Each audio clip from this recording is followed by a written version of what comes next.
Today's episode is going to be one of the most not safe for work episodes I've ever made on this channel, simply because we're going to be playing a pretty cursed game. Probably the most cursed game I've played with Lucky Crit, maybe aside from like Aura Kingdom that I played a long time ago. So for this episode, you best not watch in public, and you best not play this game in public either. Today we're going to be playing a little game called Destinychild, not to be confused with the late 90s pop supergroup. Of course, should you ever actually look up anything related to this game and try to find guides for it, you will of course be inundated with a crap ton of Destiny's Child stuff. I don't know why they called it Destinychild as the global version. I feel like they should have just called it something else, because it's just... yeah, whatever, let's move on. I don't remember why I started playing this game, or why I remotely like this game and enjoy it.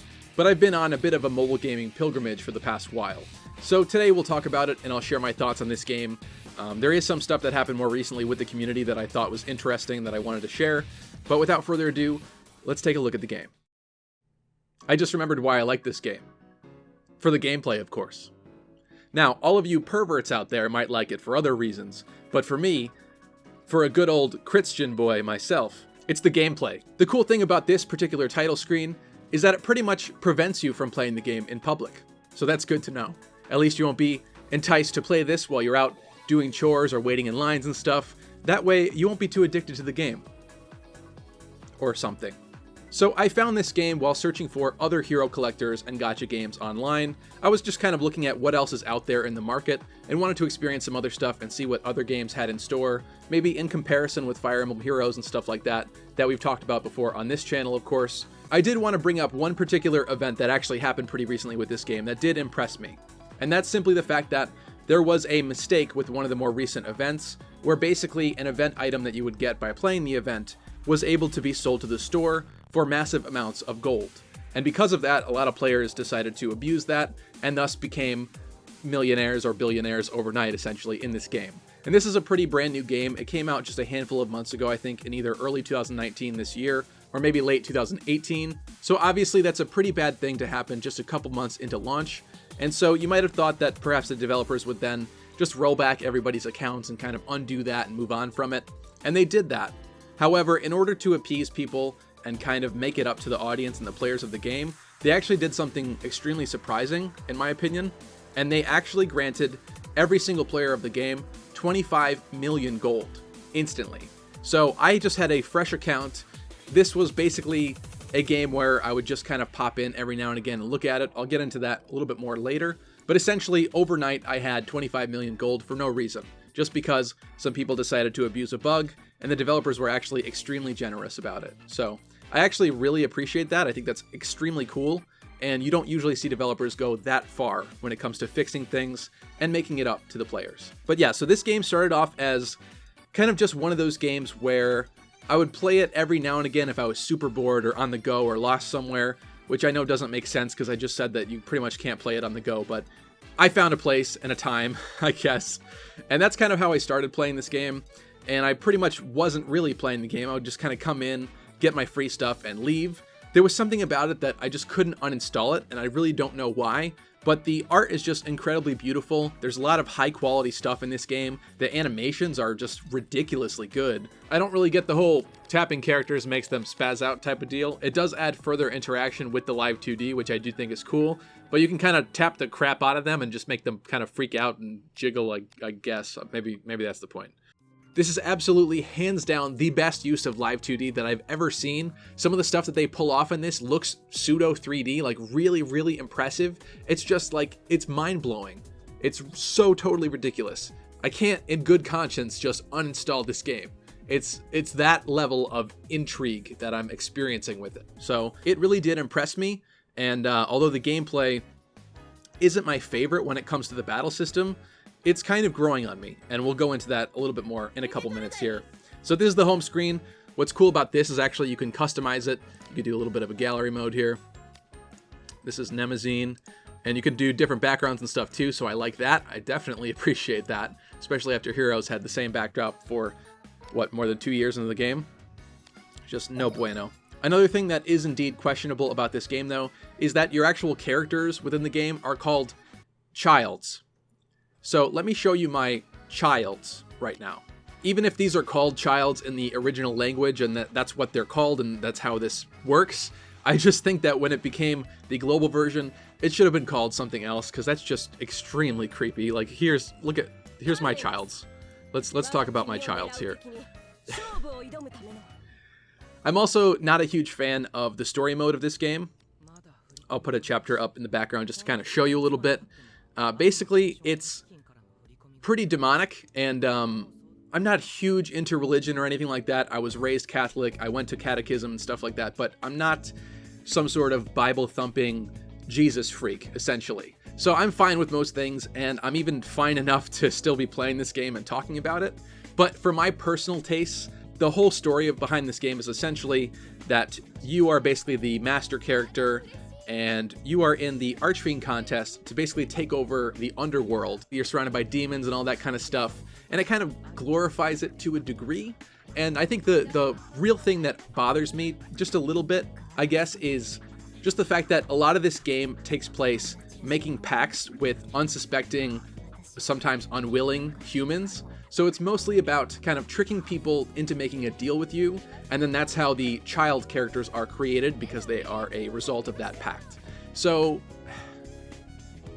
clearly I'm okay with it because I'm still playing the game. We're talking about it right here and now, but I just think that's kind of like, I don't know, not good. I just think it's kind of weird and a little bit backwards. It's definitely a really creative concept and looking at things a lot differently than most other games, and I think the story itself is not like bad, but I just think that it's a little, especially in today's society, it's a little out there. So you can tell this didn't originate here in the West, of course. But if we check out a chapter here, you'll see here's a demon character. Here is basically your character, the rooster-headed looking master. A lot of the game's comedy, which there is actually comedy, stems from this particular character just because he's kind of lazy and doesn't really want to do it. And he is pretty unwilling to do a lot of the stuff that he's supposed to do in this contest, as he's kind of dragged along by 3 succubuses that take him into it and are helping him to a degree. He's also got a furry tail, so he's like half furry. I guess the plot relevance behind it was that his ancestor was a cat or something like that. I don't love this character, though he does add the kind of funny, kind of almost otaku level humor in there, where he's just kind of lazy, doesn't want to do anything, but he's enticed by some of these more earthly desires and that kind of stuff, which is interesting. So he definitely adds like a fun factor to it and more of the hilarity, I'd say, because his life is kind of being turned upside down and ruined by all these characters. But you know, he's just kind of weird and I hate his stupid rooster hair. So once again though, I just really have to say that the graphics are just extremely beautiful. It's probably one of the reasons why early on, when I wasn't that invested in this game, that I didn't delete it. It's a really beautiful, high-quality game. You can tell that a lot of effort and care went into the craft of it, and so I think that's what kind of kept me at least even just 1% invested. I mean, look at this. You can literally watch the individual drops of sweat drip down Liberated Mott's thigh. Where else will you find this type of stuff? It's beautiful. Totally stunning. Also, I don't know what the deal is. This might just be because I popped in and got my free dailies, and that's kind of how I played for the first couple months of actually, you know, having this game on my phone. But my stamina is ridiculous, and it's at a point where I have not been able to even put a dent in it and actually decrease it. I'm sure there are ways that I could, especially if I left my phone on grinding overnight, which some people actually do with this game to be able to level up some characters. But I have been hovering around 10,000 to 12,000 stamina forever, so you can pretty much just do whatever you want with this game and not have to worry about that either. There's also obviously a paid shop where you can buy stuff. You can buy, you know, crystals, of course, stuff like that. They also have something called a Devil Pass, which allows you to get basically free rewards as you do your dailies, which is kind of nice. But if you want to get the second tier of that, like some other games do, essentially you can buy that. It's pretty expensive at like $43.99, I think. And you can also get some exclusive skins and stuff for certain characters with that. There is, however, with this one, a bit of a caveat. There's a particular box that you can buy in the cash shop, and it's also part of this Devil Pass, where basically you'll get a chance to get a copy of one of the characters featured, but the actual chance of getting that particular character from that box is insanely poor and really bad, and I really just don't get it. So if you actually click on the box, you can see inside and see that there's a couple different potential prizes that you can get from it, but you have about a 94% chance of getting that ridiculously bad result, and only about 2% chance for each of the others, totaling a grand total of 6% chance of actually pulling the character featured. So this particular Devil Pass I don't really recommend because it's just skins for these characters. So if you manage to pull them through other methods, that's great. You can get the skins for them this way. But I think there's also going to be a skin shop in the game later. So even if you miss out on some of these skins and stuff, I do think that there's going to be other chances for them.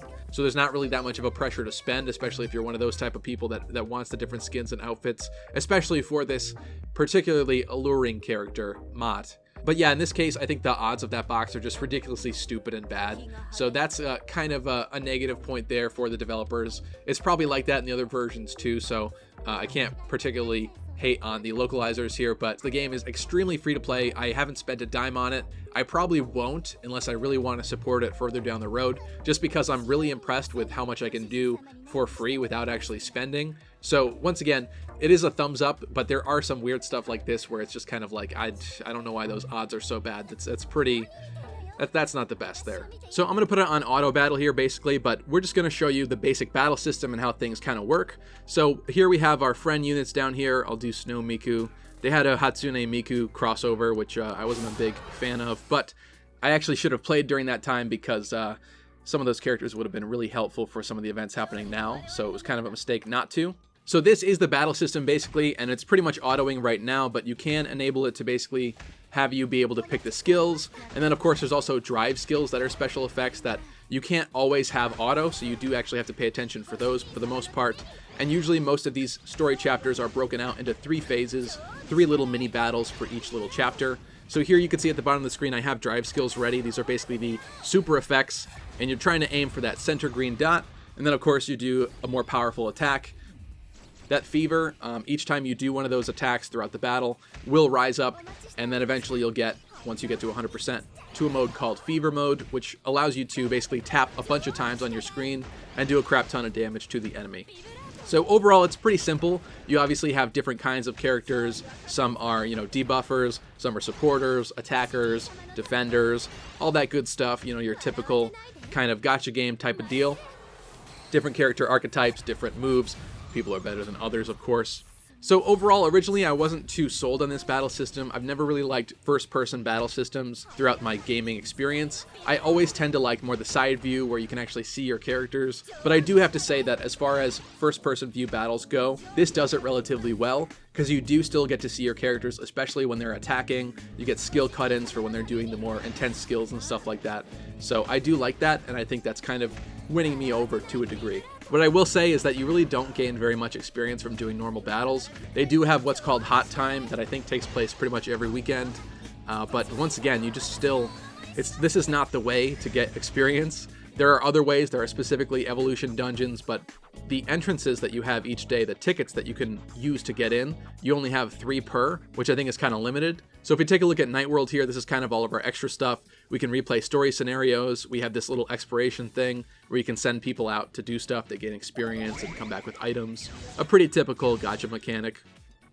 We also have Underground, which is kind of like a stage-by-stage thing, almost like Arena Assault, I think, in Heroes, because you're inclined to use each of your characters throughout your entire roster. Then we have the Event Dungeon. This has your pretty much daily stuff and current events. So obviously here's a level up dungeon for fire stuff. That'll be good for fire characters to level them up. And that's pretty much the way that you want to do it. It's a common trend lately that I've been noticing with a lot of gacha games, where actually playing the game, doing story chapters and levels really doesn't level up your characters like at all. It's just like not the way. So they have these systems or these items in the game, basically these little colored bloops that if you use with your characters, you'll basically be able to level them up a lot faster. But just take a look at that animation. That animation is so beautiful. And it's stuff like that that I just think is so cool about this game. Like, I've never seen a generic, stupid slime enemy or anything look that cool. So obviously they have a gold dungeon here, and then another dungeon of volcano for evolution materials of stuff. Things can go up to 6 stars in this game. And when you summon basically an SSR, it comes at 5. So there is a bit of upgrading there to do, and you can also upgrade lower star rarity characters all the way up as well. Although I think most of the 3 stars people say are not very good. So if we take a look at my childs here and go through these, here's a lot of dark characters. I did manage to get some 5 stars. This is completely free to play, by the way. I haven't spent any money on this game. We can see just how many 5 stars I've pulled over just a couple months of playing. It's a pretty good amount, to be honest. I managed to get this character. Charlotte was pretty cool. She was kind of the main character of the title screen for a little while. Haven't had a chance to use her really because she's light element, and that's not really, with some of the stuff that's happening right now, it's not the best choice for me. But yeah, so extremely free-to-play game. They just like throw stuff at you. Like I said, with that fix and that whole debacle that happened, 25 million gold deposited in people's accounts. That's amazing. And I have used a pretty good chunk of that already by summoning. Let's talk about summoning. So for a grand total of 2,700 of these crystals, you could do a summon. There's currently an event right now happening with 2 versions of this Mott character. Pretty popular character, and I think you could tell why, of course. But there's also a cool feature called this 10 times gold summon down here, which basically allows you to summon 3 times a day using a pretty substantial amount of gold instead. But it does allow you to get 5 stars and stuff through other means, which I really, really like. And it's extremely free-to-play friendly because you can get gold from daily gold dungeons. So I really, really like that, and I have actually gotten some pretty good stuff from it. Overall, the quality of stuff that you'll get from it is a bit worse than normal summon. You'll get a lot lower star rarity characters and demons and stuff like that. But I do like the fact that you can still luck out and get some pretty cool stuff from it. So just for kicks, we'll do one right now just to kind of show you what you can get. So we'll go through the summoning animation. Here's Davi here, who's one of the succubus characters that entices you. And I do have to say that most of the demons in this game are pretty stupid looking, in all honesty. The art is so beautiful, but then the actual demon characters are just kind of dumb. It's honestly one of the worst parts about this game in my personal opinion. And the good thing is though that most of these characters you'll just be feeding to your actual childs, and that'll give them experience and stuff like that, or you can extract them for Onyx, and Onyx is used to essentially power up the skills and also upgrade your characters essentially. So here's a Yum Niam 2-star. There's another one. Here's a Bound Green Chain. And then we actually have a 3-star here because we're getting this little animation. There's a Dark Knight Chaser. Don't even ask. I don't know what the hell that is. Okay, a Blue Chain. Here's another 3-star here. We got a Salmacis. That's new. I haven't gotten that before. A Green Popper. Another 3-star here. We got a Ku Sith. I've always liked the art of this character. She's pretty cute, but I don't know that she's that good. Chaotic Pixie. And then hopefully something cool here. Nope, just a 3-star. And Green Watcher. So that's it. So, like I said, the quality's not usually the best here, but what's good about this is then we can go and actually extract some of these characters. So if I go in here, this is a 5-star character, so she's a bit harder to be able to uncap and everything. There is an uncap system in this game if you do get multiple copies of characters. I think it goes up to a maximum of +6, and you will have to, after +3, especially for some of the lower rarity characters, you will have to evolve them a bit further before they can actually get to that full +6. But if we go into Awaken here, this is the menu to use Onyx to basically upgrade the character. You can see we took her from E to D to C, and once she's 5-star level 35, she can become B. You can also unlock these kind of cool little side conversations and introductions to characters along the way as you are unlocking them with Onyx, so I do like that. Almost little support conversations, if you will. And then at the very end here, what's also really cool is most characters get a little bit of an artwork change, so you can actually change the outfit of the character. It's pretty similar to their original outfit for the most part, though I have seen some pretty drastic, dramatically different ones. So that's pretty cool too. There are also outfits in this game for characters, and we could talk about that later as well. But you'll see here, there's also other paths to increase the stats of the character. It's pretty expensive, and you'll find yourself running out of Onyx pretty quickly. You pretty much have to conserve your resources and really pick who you want to upgrade. Unfortunately, in the last event that's happening right now, it will be over by the time you guys end up seeing this video, but it's basically an event where you're facing fire characters. So if I unsort this here, I can kind of show you a little bit of an accident that I made. Essentially, I was looking for a water attacker character, and I thought this character was probably going to be pretty decent. Turns out I thought wrong. So this character here is Atalanta, and you know, with that big mallet and stuff, I kind of figured maybe she'd be able to help me out. But at 3 stars, even at level 23, her attack stat is just atrocious, and I found out the hard way because I actually started training her and using her as a part of this event, and she was just pretty much useless. And instead of giving her the buff, a character on my team that was giving buffs to the highest attackers was actually giving out those attack buffs to other people instead of her. So I think that's a pretty good sign that this character is just not the best. So unfortunately, I did spend stuff. I think, awakened her pretty much fully. Oh no, so I did miss some stuff here, but I did spend a pretty decent amount of Onyx here on her to upgrade her, and at the end of the day, that was pretty much a mistake. So unfortunately, that's going to be the case sometimes, but, you know, I'll get more. But the cool thing now is if we actually go, and in fact, if I just go back into that menu, we can go to extract Onyx, and then I can extract from these stupid little demon characters here and get Onyx from them. I think, as far as efficiency goes, this is not what you're supposed to do. You're supposed to take these 2 stars and level them up to 20 because you get extra rewards or something like that, and then extract them afterwards. But just for the sake of this episode, I will extract these here. So we can see that we're going to get at least 2,800 Onyx from that. Not too shabby, starting to build our way back up a little bit, but things get pretty expensive, especially for 5-star characters, so you might find yourself having a shortage of that. But yeah, I think that kind of explains most of this stuff. The current event that actually is what really caught my interest and has made me basically go from not playing this game to playing this game within a matter of days and focusing on leveling up characters and stuff is actually this Break, which is a brand new Season 1 event. There was a Break Season 0, so it's the second time they're doing this event. And so this time around, it is the Café de Petit event. And basically how this works is when you first come in here and go into the shop, you'll be able to have 5 free raid summon tickets here. And what's going to happen when you click on this ticket is it's going to summon a level 1 version of the raid boss. And as you beat that raid boss, then you'll be able to summon a level 2, level 3, so on and so forth, all the way up to level 40, which is where I'm at right now. And once you beat a level 40 boss, you can also get help from people if you have trouble, which I of course did because my characters are not that great, and I've been playing for like 5 days or something at this point, realistically.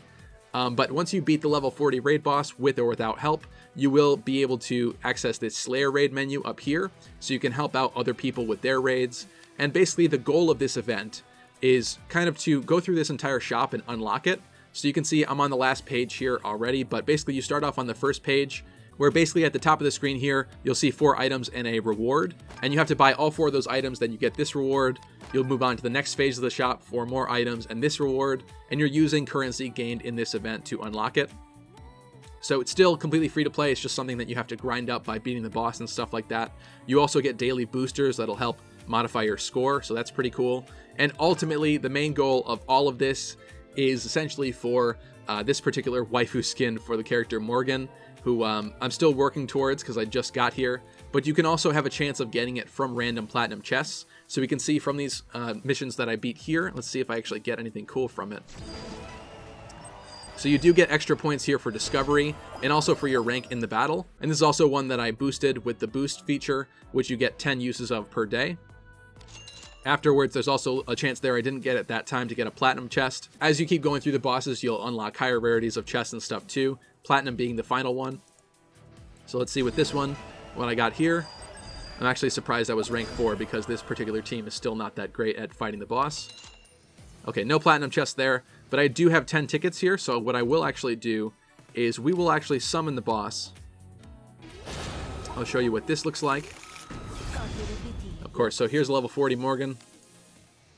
She is incredibly tough. She inflicts some really nasty bleeds on your team that I just can't heal through.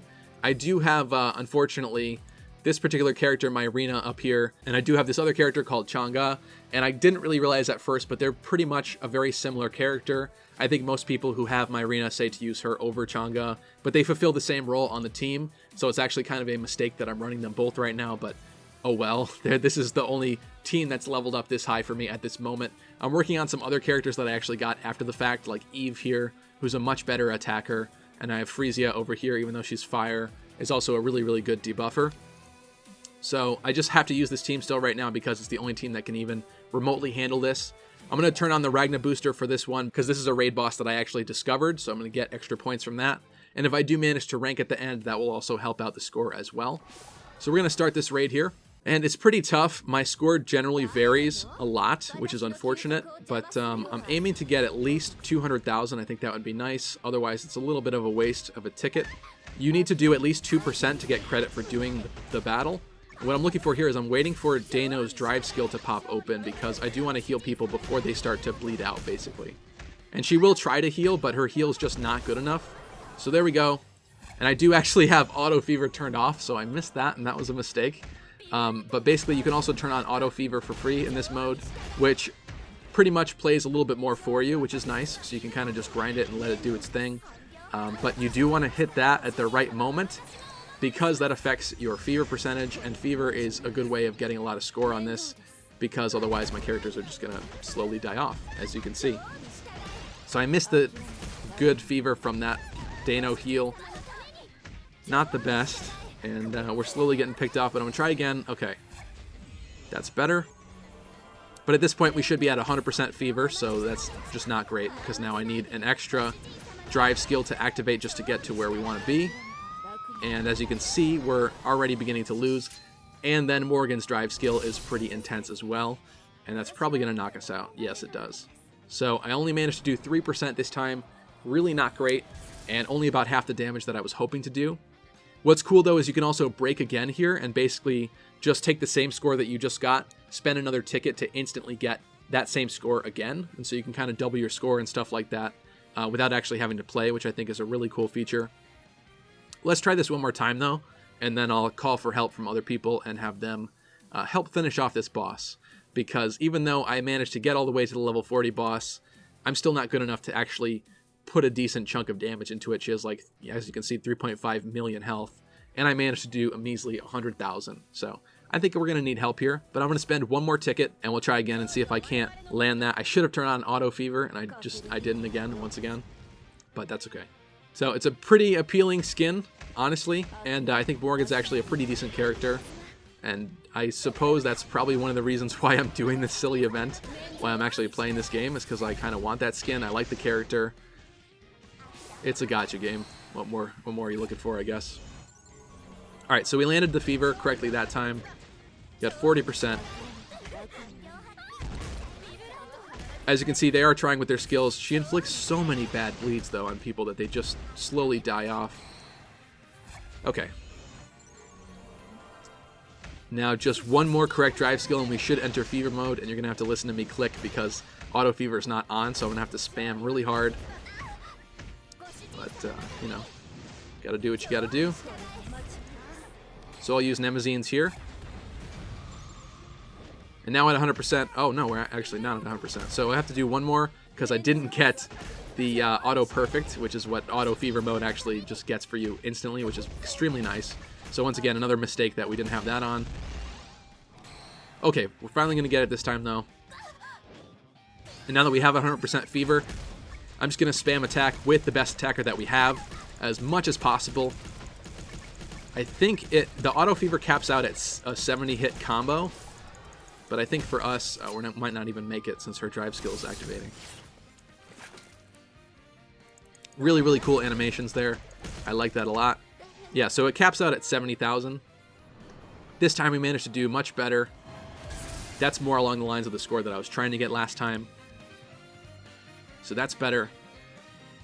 And I found that the sweet spot for score, as far as still being able to rank well, when it comes to the actual raid itself, is probably somewhere around the 230k mark, 300k mark. Most people will pass you, but hopefully the number of people that end up joining the raid and fighting it won't be more than like 5-ish by the time it's all over and the boss's health is at 0. So that usually is a good point to judge it by. And the reason why you want to get ranked is I think you actually do get a better chance of getting a platinum chest once the raid is over. So that's something to look forward to. So now we can click this button here for Slayers, and also this button here for Friends. So now this raid will show up in Friends lists, and it's also going to show up in here for other people. As you can see, what's cool about down here is we've actually participated in a couple raids so far today. So I can get a bronze chest. It's not going to be the best, of course, but we get a little something out of it, which is kind of nice. A little shuriken weapon. And obviously, if you do 20 raids a day, here's a free platinum chest down there, which is cool.